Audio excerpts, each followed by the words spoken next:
Welcome back, everyone, to another episode of My Saucy Opinion.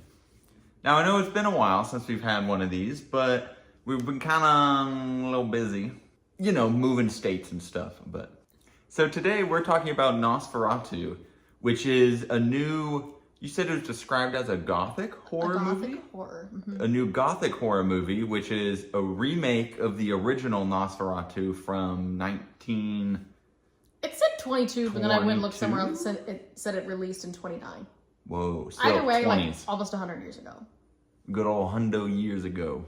Yeah, so as always, we'll keep this spoiler free. We'll kind of talk about the movie a little bit and some of our opinions, but not that there's anything, I guess I don't think you can really spoil anything about this movie.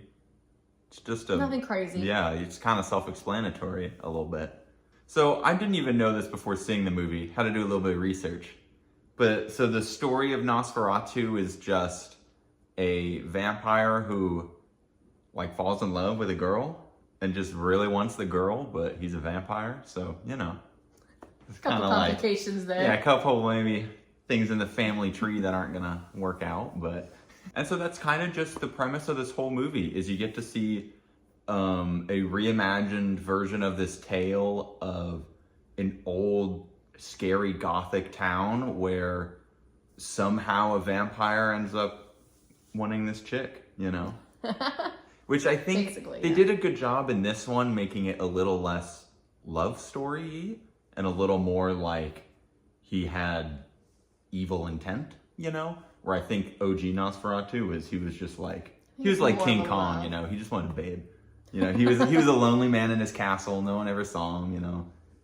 I went in not knowing anything about it, actually. So I probably should have done a little research, too. I just saw a couple TikToks that the movie was kind of going to be crazy. But I had never seen the story or heard the story of, like, Nosferatu himself. So I went in with, like, no expectations, I guess. Loved the acting.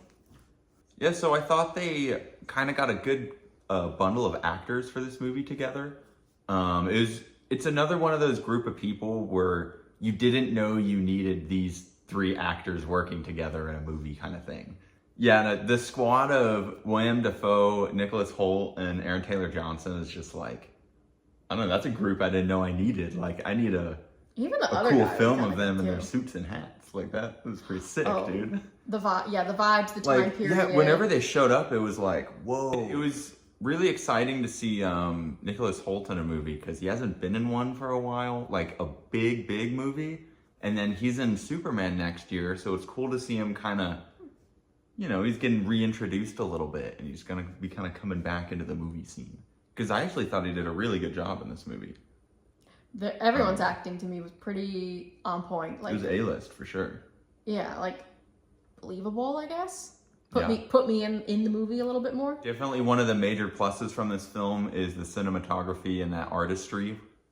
Every shot is filmed to be, I call it an epic, where like it's supposed to be an epic shot in literalism. Oh. Yeah, every shot here's a good way to put it. Every shot in that movie, you basically could have taken the still and that would have been a perfect old-timey painting of the city or of the mountains or of like everything was so picturesque on purpose that it just made it so good. So he wasn't just opening a door, he was opening this giant door with the mountains behind and the rain and like there's so many little factors that just kind of made it eerie and spooky, even though nothing was going on. Mm-hmm. To me, when we were watching it too, it kind of switches between black and white and like the grays and then a little bit of color. So it's really just like, there's so many different ways that they play with the film. Yeah, they almost use the color schemes to play with the emotions on what's happening a little bit. Yeah. My one, I wouldn't say a complaint, my one thing I noticed with this film was, it was just a little long. Right when I kind of thought it was going to start wrapping up, it had another like extension to it. But I don't know, that's kind of my only real thing. Definitely watching this movie, it makes you curious as to what Nosferatu is and what he can do. Because I thought he was just a normal vampire going from vampire lore, but he's not really. He's like, I don't know, he's a spirit or something. It's kind of strange. He does some crazy things. Yeah, not in any spoiler way, like, ooh, he's literally a ghost. Like, he's not fucking ghost. This movie doesn't follow by normal vampire code and rules. So, like, people get bit by the vampire and don't turn into vampires and things like that. So there's certain little things that aren't true to other vampire lore. So I'm kind of curious as to what is Nosferatu? What is he? How is he different? Why is he different? Where does he come from? You know, get a little backstory there. Yeah, I think this was a really great film to go see. I liked the kind of feeling in the theater. It was very like tense and ambient, and I wouldn't say it was a mystery per se, but there was kind of some like, ooh, what's going on here? Are they gonna figure something out? Are they gonna? So it was fun. We're gonna go ahead and plug this into the Saucy opinion meter here. You wanna? And I think you'll probably agree with me. I'll put this one at spicy here. I think this was a spicy movie. I don't think it was extreme. The cinematography and the art was for sure extreme. I just don't. Would I go rewatch this movie? I don't know. You know, like, I don't know if there's anything that is blowing my balls to the wall that I have to say this is an extreme movie. So I think it's gonna sit at spicy, you know?